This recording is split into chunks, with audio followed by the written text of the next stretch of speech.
I don't care that it was Brandon Allen.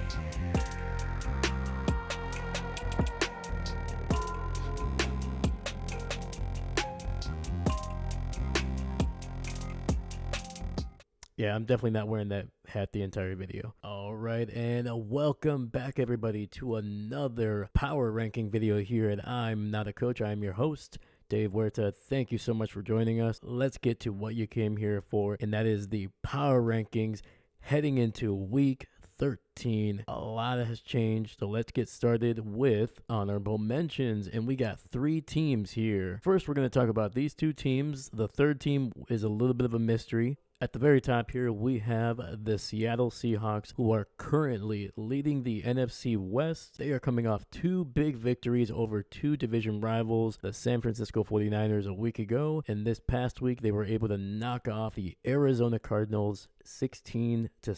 The reason this team is not in the top 10 is because I have no idea what this team is from week to week. If you know what it is, please tell me, because there are times where they look like a top 8, top 7 team in the NFC, and then there are times where they don't look like they should be making the playoffs at all. And even with their victories over San Fran and the Arizona Cardinals, neither of those victories were impressive wins by any means, and we still have 6 weeks to go. Right now, the Seahawks are at the very top, but in 2 or 3 weeks, they could easily be on the bottom of the NFC West, so that's why I cannot put them in the top 10. But they are division leaders and they deserve an honorable mention at the very least. And next we have the LA Rams, who are coming off a tough loss to the Philadelphia Eagles. It was a little bit of a rough one on the offensive side, but again, they are in the NFC West. In 2 weeks, this team could easily be the division leaders. That's why they are an honorable mention. Plus, I like that their offense is still functioning relatively well, but they need to start finding a way to run the ball with Kyren Williams. Otherwise, this team is going to be really struggling to find a playoff spot late in December. Next, we have the Cleveland Browns. No, they are nowhere near the playoffs. No, they didn't even play that well against the Steelers. Actually, the Steelers outpaced them in third down conversions, passing yards, rushing yards. The Steelers had more time of possession. The only thing the Browns were able to do better than the Steelers during that game is 2 things. One, they were able to sack Russell Wilson 4 times, and they were able to score more points at the end of the game. But the reason the Browns are here is because they made that Thursday night game so much fun to watch. It was crazy. It was bad football. It was beautiful football at the same time. And Jameis Winston was freaking hilarious before the game. He was funny during the game somehow, and he was hilarious after the game. So just for that reason, the Browns are on the honorable mentions, because they made that Thursday night game so memorable, so much fun. It was hilarious, and I love them for it. Let's get back to what you came here for, my top 10 teams heading into week 13, and we're going to start out with number 10, and that is the LA Chargers. They are coming off a tough loss on Monday Night Football to the Baltimore Ravens. It was really looking good for them in the first half. Herbert was able to move the ball relatively well. They were able to run the ball fairly effectively, and it looked like they were going to be able to put up more points. But in the second half, the Ravens really took over. That defense really started to tighten up. Luckily for Herbert, he was still able to find some reliable targets. Ladd McConkey continues to impress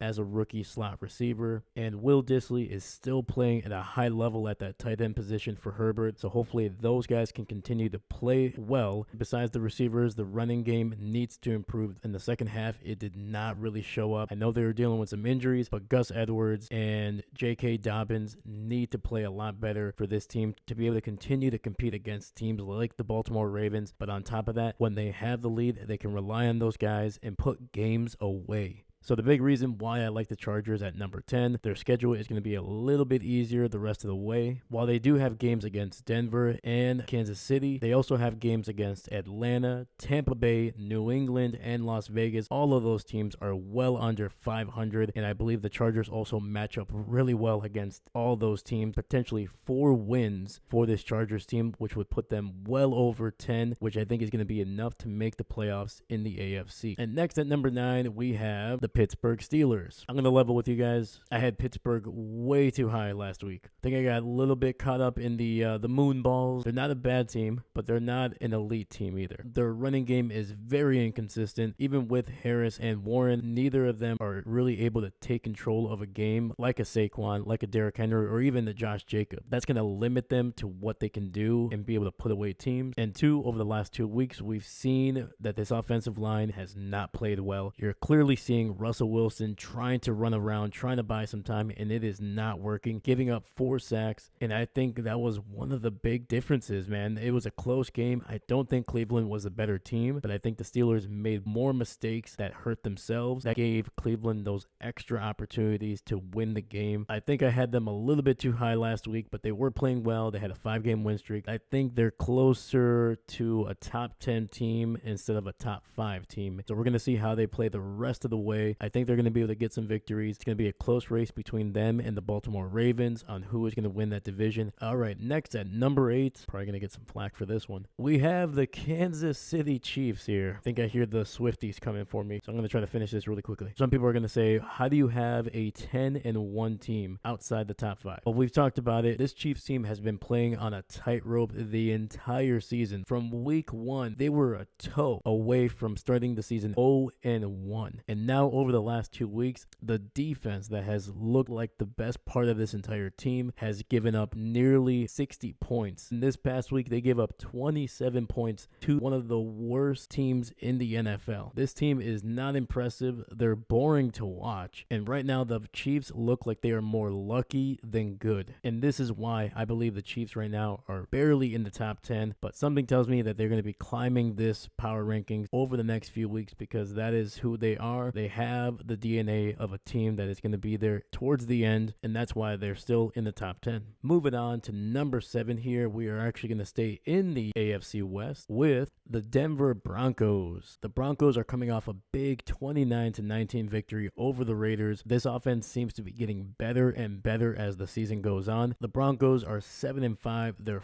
4-2 over their last 6 games, and they are also 7-3 over their last 10. They are looking solid, and they're winning games. Plus, on top of that, the defense during this game were able to create 2 turnovers and record 5 sacks. They continue to play at a high level like they have all season long, and I don't see that changing anytime soon. Tack on that Will Lutz was a perfect 5 for 5 and continues to have a fantastic season for that special teams, and you're looking at a team that is really starting to play some complementary football, and that's exactly what you want to do during this final stretch of games in the regular season, and that is why the Broncos are number 7 on the power rankings. All right, next at number 6, we have the Miami Dolphins. And yes, they are 5-6. They are below 500, but they have won 3 consecutive games. They are looking phenomenal, not just on offense. That defense has looked great over the last 3 games as well. And this past week, they were able to knock off the New England Patriots 34-15. They did it in convincing fashion. Tua was able to throw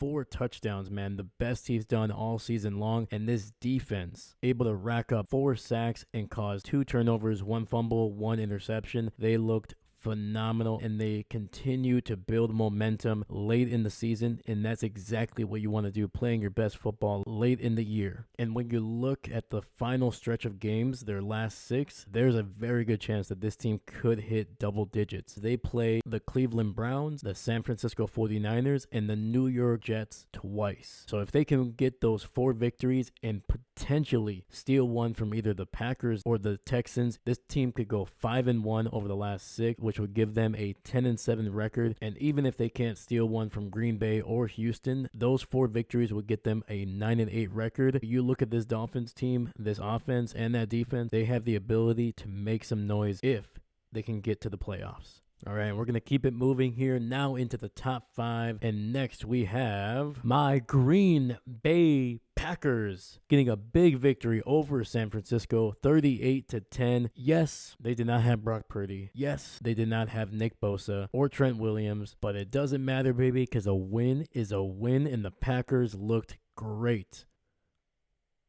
outside of the middle part of the game. They looked good in the beginning and they looked really good at the end. But don't worry about the middle part. But the Packers were able to do something that they have rarely been able to do this season, and that is start fast. They were able to come away with 17 points on their first 3 possessions of the game. Plus, you add that Jordan Love was able to come away with no interceptions during this game while still scoring multiple touchdowns. It's been a long time since we've seen Jordan Love take care of the ball this well. And then on the defensive side, able to come away with 3 turnovers, including an interception by Xavier McKinney. That is his 7th of the year. That is tied for the league lead. And I know there's some Packer fans out here that don't feel great about this win, but I got 2 things for those Packer fans. Not only are the Green Bay Packers 8-3, they are 6-1 over their last 7 games. And this is probably the first time Jordan Love's actually been healthy. And I think he's only going to get better and better. And that bodes well for the Packers because we're going to need him to play his best football in December into January. Not only do I believe he can do it, I believe this team can do it. And that's why they are number 5 in the power rankings. Next, we got number 4, and that is the Minnesota Vikings. They are 9-2. They are 2nd in the NFC North. They could easily be number 1 in almost every division in football except for maybe the North and the AFC West. Sam Darnold and this offense looked phenomenal this past week. Darnold throwing over 300 yards. TJ Hawkinson, Jordan Addison went over 100 receiving, and then you also have Aaron Jones going over 100 yards rushing on the day. And then on the defensive side, you had 3 sacks from this defense, as well as 8 tackles for a loss. This is still one of the better defenses in the NFL, but the reason this team is not ranked higher than they are, while the offense was able to put up some big numbers, most of those came on big chunk plays. When they were not there, this team was just 6 of 13 on 3rd down. And then during the middle of the game, when Aaron Jones was really struggling to get going in the 2nd or 3rd quarter, this offense froze. They could not move the ball down the field when they were not able to get that big chunk play. And even this defense did not have a great game. They gave up nearly 30 points to this Chicago Bears offense that has been struggling to put up points over the last couple of weeks. Despite being able to sack Caleb Williams 3 times, they gave up over 340 yards. And I got to give a credit to Caleb, man. He was making some tight window throws, but regardless, man, this defense was not able to stop him when they needed to. Late in this game to be able to put it away, this Chicago offense was able to score points and force overtime, and it nearly cost the Vikings a big victory in the division. And when you have the Green Bay Packers literally right behind you, the last thing you want to do is be dropping games to a team that is under 500. So while the Vikings are 9-2 and they're on a 4-game winning streak, they are definitely not perfect. There's just something about this team that I don't believe they're going to be able to make a really deep run in the playoffs. Maybe it's my Packer bias, but regardless, they are 9-2 and they're winning games, and that is why they're number 4 on the power rankings. Next, at number 3, we have the Baltimore Ravens. Baltimore coming away with a 30-23 victory over the Chargers. It sounds a lot closer than it was. It wasn't. The Chargers were able to score with just a few seconds left on the clock to make it a little bit closer. But from the 3rd quarter on, Baltimore was able to control that game all the way through. Their running game woke up. Derrick Henry had some big runs. He had some big runs in the first half, but he really was able to control the second half, and the passing game for the Ravens really started to take off a little bit more, creating some really good down and distance and keeping them in front of the chains, allowing them to eat away at the clock while keeping the Chargers at bay. And then during this game, this defense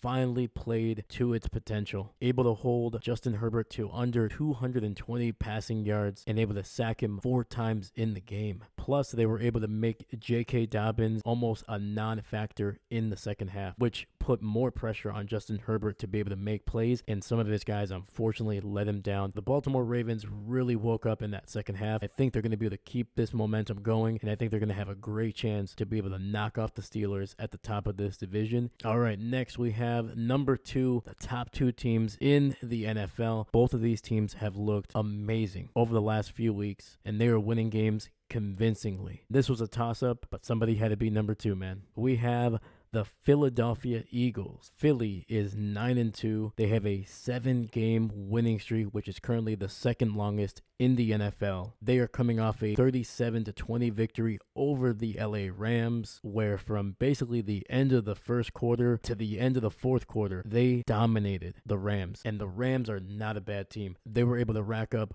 7 broken up passes, and were able to bring down Matthew Stafford 5 times in this game. They were able to contain the Rams' running game all game long, and that just put more pressure on Matthew Stafford to try to find guys to make plays, and it just did not happen because that coverage by the Philly defense was spectacular all game long. Even after they lost Darius Slay, those rookie corners and those safeties, they put on a show, man. And that was the defense. They were great, but the offense was freaking spectacular, and it was almost a one-man show. Jalen Hurts was calm, cool, and collected, and was very efficient while also being very dangerous with his arm and his legs. But we know what the story is of this game, and that is Saquon Barkley going off for 255 rushing yards. That is not only a career high, that is a Philadelphia Eagles record. This guy was just running any which way he wanted, any move, everything was beautiful, man. It was perfect, and he put on a show. We literally might have seen the greatest game Saquon will ever play, and when this guy goes into the Hall of Fame, this is the game that's going to be highlighted. And tack on the fact that he had almost 50 receiving yards, which was able to put him over 300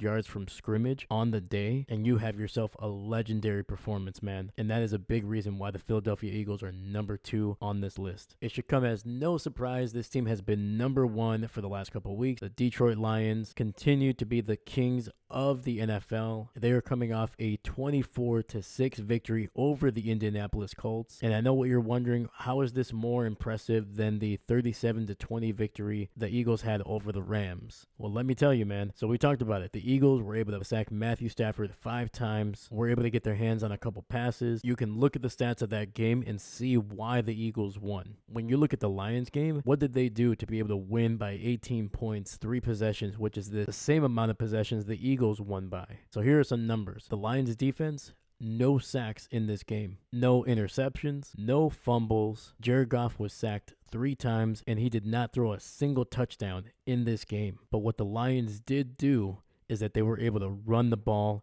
and they were able to dominate, and they controlled the entire game from defense to offense. They had over 37 minutes of possession. They continue to play their game, and that's what great teams do. And that is the biggest reason why they are 10-1. They have a 9-game win streak. They're going to have a great opportunity against Chicago to get their 10th consecutive victory heading into that game against the Green Bay Packers on Thursday Night Football. All right, everybody, that is the power rankings for week 13. Let me know what you think in the comments below. Please leave a like and subscribe. It's a great way to help this channel out. Thank you so much. My name is Dave, and I'm not a coach.